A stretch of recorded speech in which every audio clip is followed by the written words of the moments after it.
Finally, the guy who punted the football. Native of Grenada and a two-sport All-SEC and All-American in football and baseball, led for the Rebel football team from 58 through 60. He played pro baseball for 10 years with the New York Yankees, and of course the head baseball coach of the Ole Miss Rebels. Inducted to the Mississippi Sports Hall of Fame in 1976, the Ole Miss Athletic Hall of Fame in 1989, and the College Football Hall of Fame in 1995. Please give a rousing round of applause to Jake Gibbs.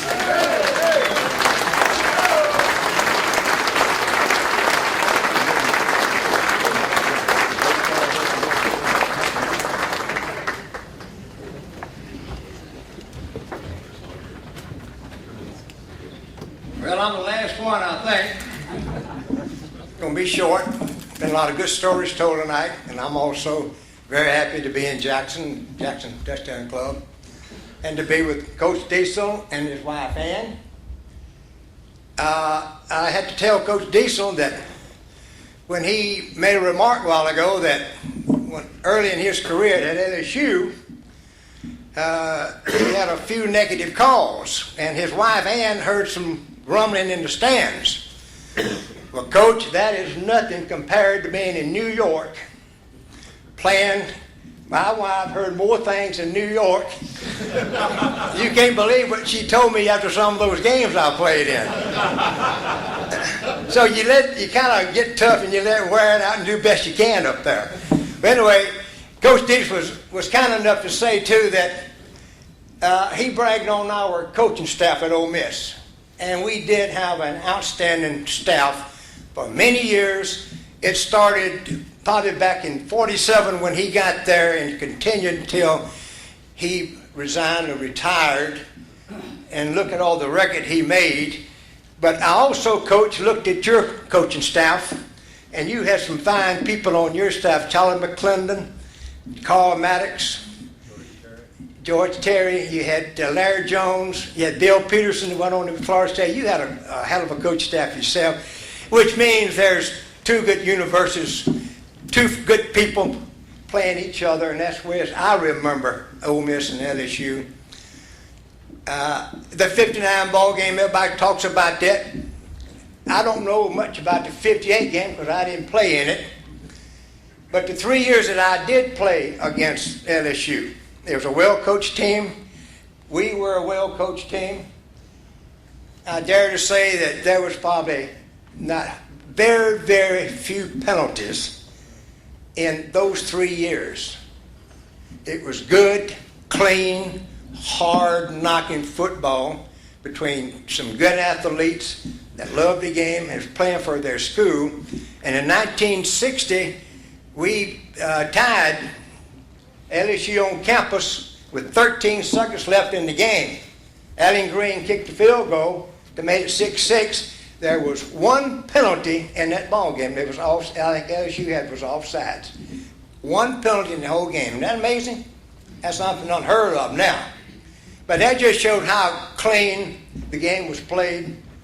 Yeah, it was hard knocking. Charlie Flowers didn't quite finish that story. He was telling about the quarterback draw that Coach Vaught put in that week. And Coach Vaught thought it would work. And it was a pocket pass, and Charlie was supposed to take that guy out. And I called it thinking it might work, and by the time I set up, I had to start scrambling. And I don't know if it was Mel Branch or Dwayne Leopard or Mooney Winston or Max Fugler, because they had some good ball players on defense. And Mickey Mangum. I knew them all. I met them.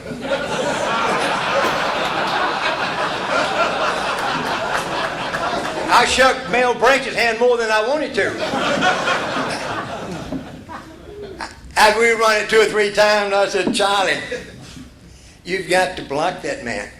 He said, Jake, that SOB is wearing my head out. He said, don't call it no more. So we ran another 5-6 plays, and I didn't have to get much time. Len LeBlanc, I don't know who's supposed to block Len LeBlanc, but he stayed in the backfield too. I said, guys, I got to have some time, a little bit more time to get these passes off. And Richard Price is our left guard. And he looked at me, he says, Jake, I've got my hands full. He said, everybody for themselves.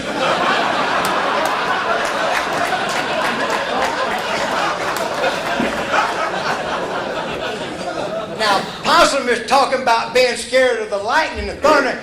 When he said that, I got scared. Oh, boy.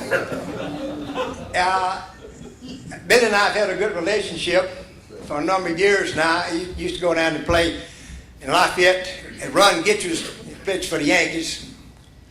And he'd have a golf tournament, and one year they wanted you to bring a memorabilia or something to auction off. So I got a bright idea at the University of Sporting Goods, got one of these autographed footballs that we signed tonight. And I called Billy up. I said, Billy, I said, I'm coming down to that tournament, and I would like to come by your house, and you sign the ball, I'll sign the ball, and maybe we can make some money for a run, get you a golf tournament. He said, fine. So I went up to the university, and Pat Patterson, who's our mayor now, I told him what I wanted the ball for. He said, well, I'll give you two if you bring me one back. He still got the ball in his store on the square. So I had one of the girls that worked for him to print in black letters, 1959. LSU purple, 7 in gold. Ole Miss in blue, 3 in red. Right below it I had 1960 Sugar Bowl.